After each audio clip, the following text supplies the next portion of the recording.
कि साधु बनिया जब यात्रा से चलने की तैयारी किया यादव जी, तो राजा ने जो धन दिया था, बनियों की आदत होती है कि धन पाते हैं तो उसको 3-4 बार गिनते हैं। ध्यान से हमारी बात सुनिएगा, एकदम फैक्ट बात है। किसी बनिया को आप रुपए दीजिए 1000, 2000, 5000, उसको 4-5 बार गिनेगा। 5 बार गिन के 3 बार गिन के तब संतुष्ट होता है।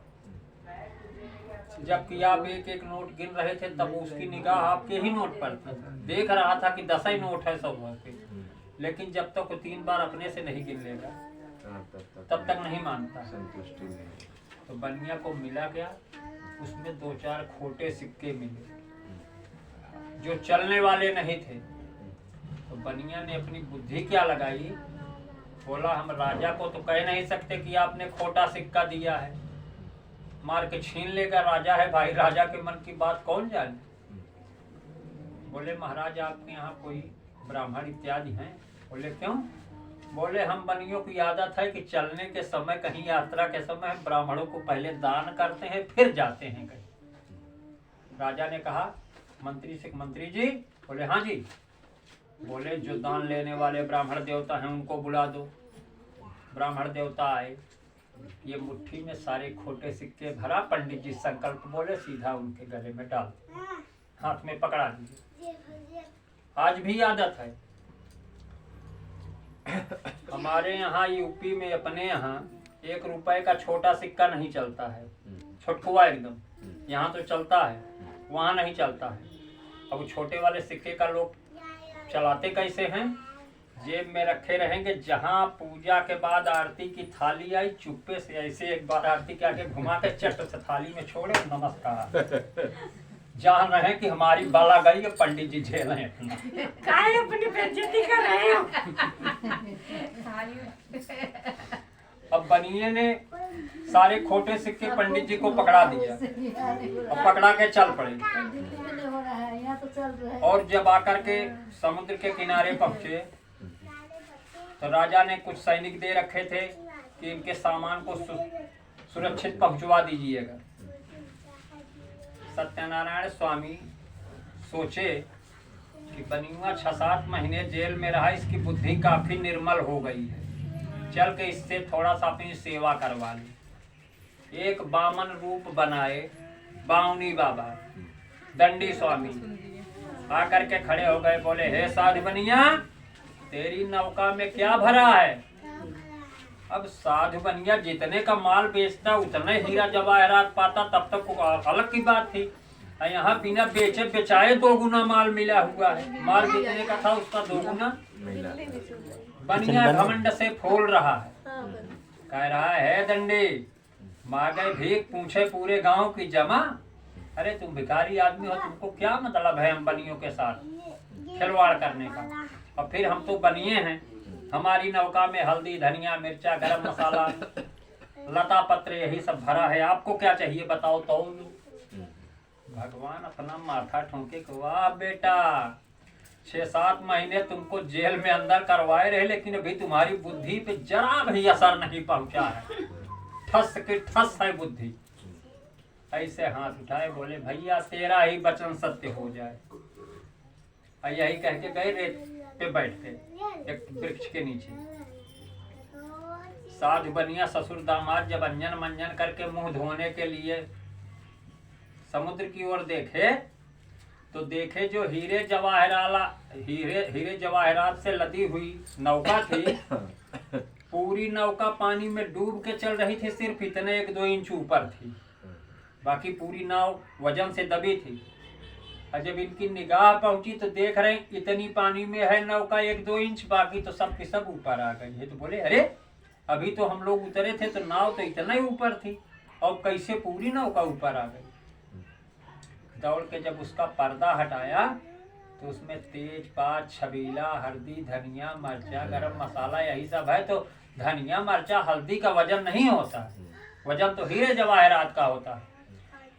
गांठ भर से नीचे पानी था, बनिया वहीं गिरा, वहीं डूबने लगा।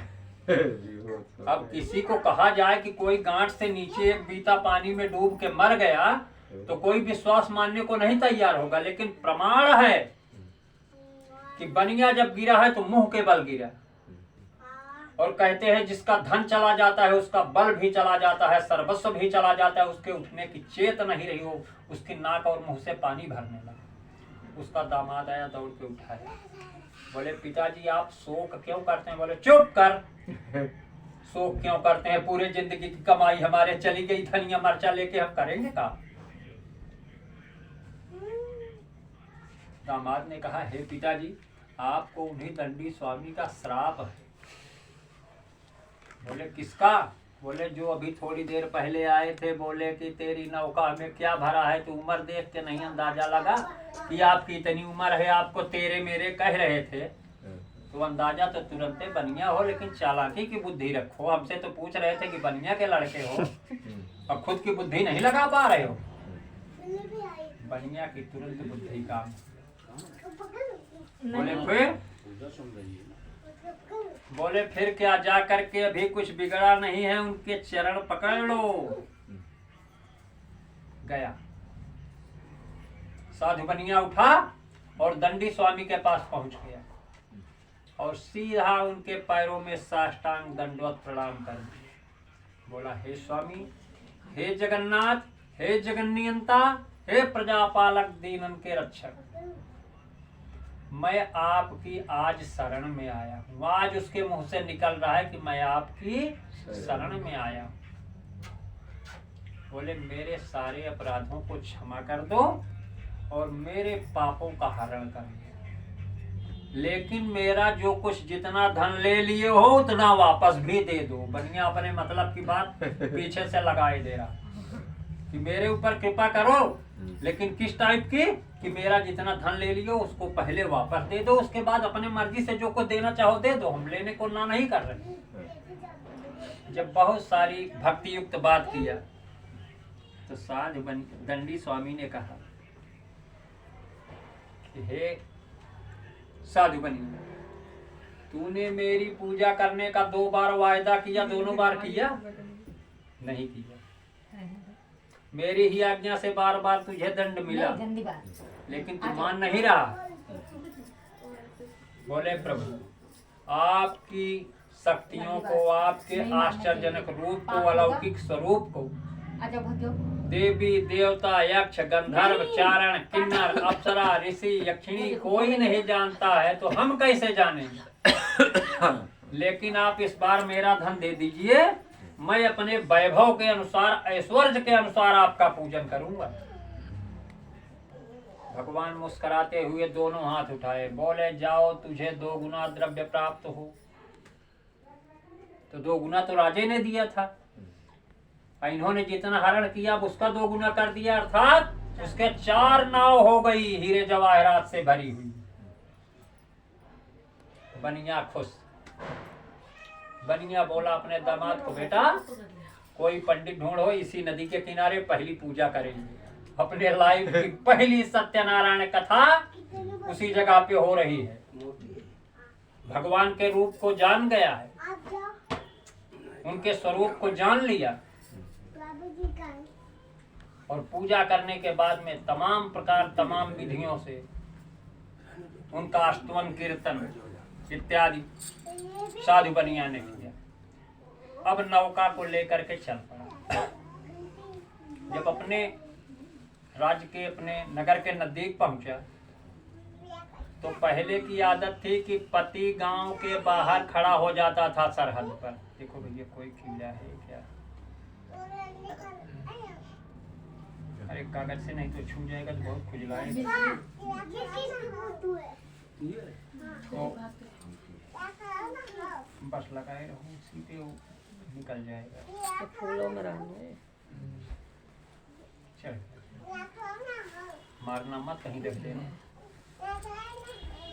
अब उन्होंने अपने द्रव्य की रक्षा करने वाले दूतों से कहा कि भैया जाओ हमारे सेठानी को बता दो कि हम लोग नगर के समीप आ गए हैं, सरहद पर आए, आरती उतार ली।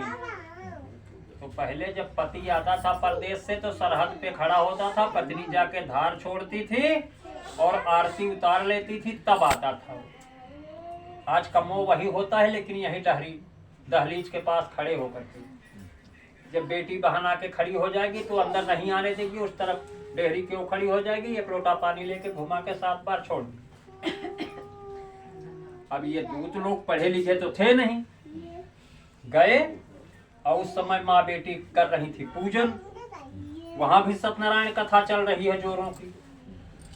दूतों ने कहा है सेठाइन, बोले हाँ भैया, बोले तुम्हारे सेठ जी वापस आ गए हैं, चल के उनकी आरती उतार लो, धार छोड़ दो। इतना सुनते ही तो उसी के लिए सारा पूजन हो रहा है कि पति हमारा आए। तुरंत अपने हाथ का अक्षत अपने पुत्री के हाथ में पकड़ाया, बोले बेटी तू पूजन कर, मैं अपने पति का दर्शन करके आती। निकल पड़ी। और कथा कौन सी अध्याय की चल रही थी? 5वें अध्याय की, अंतिम अध्याय चल रहा है। कन्या ने पूजन तो कथा तो सुन ली है। और कथा सुनने के बाद 1 2 3 पंडित जी प्रसाद लेके बिटिया प्रसादवा ले लो। कौन प्रसाद ले रहा है?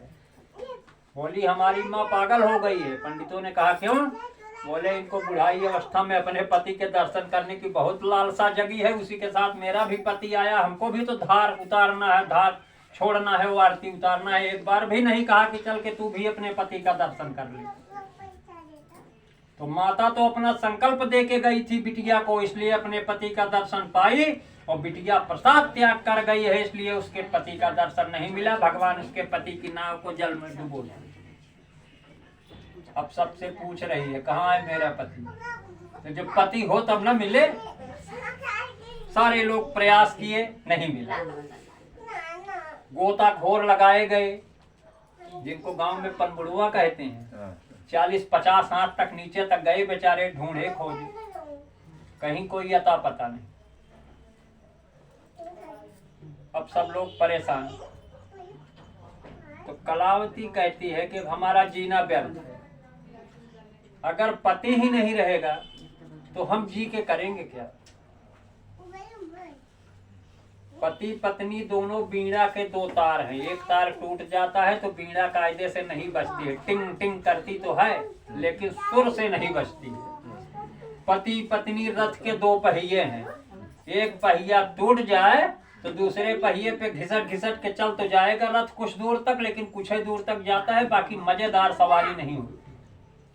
उसी प्रकार से पति पत्नी में एक बिछुड़ जाए तो दूसरे के जीने का मतलब नहीं रह जाता। उसने अपनी माँ से कहा कि माँ तू चंदन की चिता तैयार कर, मैं अपने पति की खड़ाऊं लेके आती हूँ, मैं सती हो जाऊंगी। पहले औरतें सती हो जाती, आवाज आज भी सती हो रही है। बीमार देखी नहीं, बीमार देखते ही यही मनाते हैं कि जात हो तो जल्दी जा, कहे कि हमारे बॉयफ्रेंड इंतजार करत बा, हम तुरंत बियाह करब, तोहरे हटते मान, खाली तोहरे प्रॉपर्टी तोहरे माई बाप से गाय छोड़ के लै ले, ओकरे बाद तोहरे यहाँ मुंह न दिखाओ जाओ। लेकिन वो कन्या सती होने जा रही। तो साधु बनिया कह रहा है जितने लोग थे उनसे कि कहो। बोले हाँ। बोले अगर ये बिटिया हमारी सती हो जाएगी तो हम किसके लिए 4 नौका हीरे जवाहरात बटोर के रखे हैं? भाई दामाद चला गया, बेटी सती हो जाएगी, हम पति पत्नी बूढ़े हो रहे हैं, हमको अब धन के जब आदमी बूढ़ा हो जाता है तो उसकी इच्छाएं मरने लगती हैं। जब तक हम उपयोग करने की स्थिति में होते हैं उपयोग करते हैं। अब बहुत पान सुपारी खाने वाला बंदा हो जो सारे दांत 3200-2800 गिर गए तो खाओगे किससे? मसूड़े से? बोले फिर हमको जरूरत नहीं रहेगी। तो लोगों ने कहा सेठ जी आप चाहते क्या हो? बोले यार चाहते ये हैं भैया कि हमको कई बार कष्ट मिला ऐसे, अब भगवान हमारी कई बार मदद किए, कहीं अब की भी तो नौटंकी उन्हीं की नहीं हो रही है। तो सब लोग बोले फिर बोले एक बार कहो तो प्रार्थना करके देख ले। लोगों ने कहा इसमें लोगों से पूछने की अनुमति क्यों चाहते हो? कर लो प्रार्थना, अगर प्रार्थना करने से दामाद मिल रहा है तो। शुरू हो गया। बनिया अकेले ही उसी रेत पे समुद्र के किनारे प्रार्थना उसकी जारी है। आनंद छवि घन श्यामा आनंद छवि घन श्यामा बोलो जय सिया रामा। आनंद छवि घन श्यामा बोलो जय सिया रामा। जय सिया रामा बोलो जय सिया रामा। जय सिया रामा बोलो जय सिया रामा। आनंद छवि घन श्यामा बोलो जय सिया रामा। आनंद छवि घन श्यामा बोलो जय सिया रामा। राधा कृष्ण की सुंदर जोड़ी। राधा कृष्ण की सुंदर जोड़ी। रुक्मिणी कृष्ण की सुंदर जोड़ी। रुक्मिणी कृष्ण की सुंदर जोड़ी। सुंदर जोड़ी हाँ सुंदर जोड़ी। सुंदर जोड़ी हाँ सुंदर जोड़ी। चवर डोलावे श्री दामा। चवर डोलावे सुदामा। बोलो जय सिया रामा। चवर डोलावे सुदामा। बोलो जय सिया रामा। जय सिया रामा बोलो जय सिया रामा। जय सिया रामा बोलो जय सिया रामा। आनंद छवि घन श्यामा बोलो जय सिया रामा।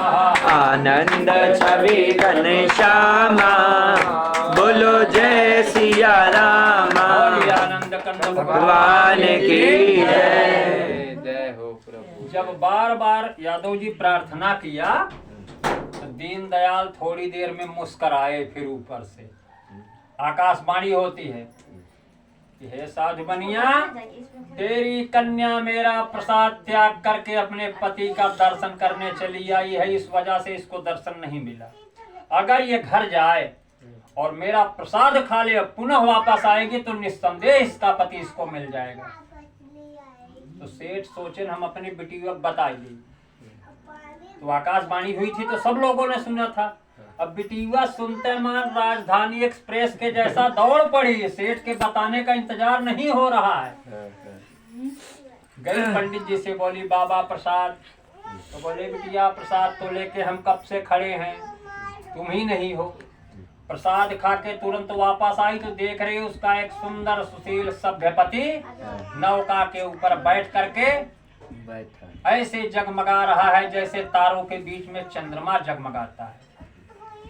उसने भी आरती उतारी, धारा छोड़ी पानी की। अपने जीवन की द्वितीय कथा वहां पर किया है सेठ जी ने। उस नदी के किनारे, सागर के किनारे सारे लोग आए।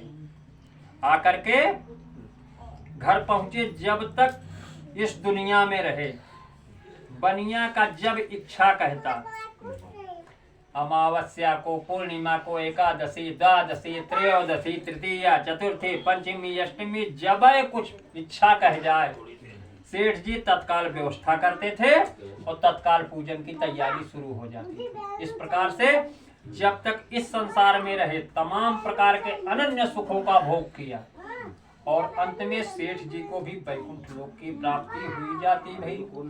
जय जय श्री स्कंद पुराणे रेवा खंडे श्री सत्यनारायण व्रत कथायाम चतुर्थो उत्सव। बोलो वृंदावन बिहारी लाल की जय। जय।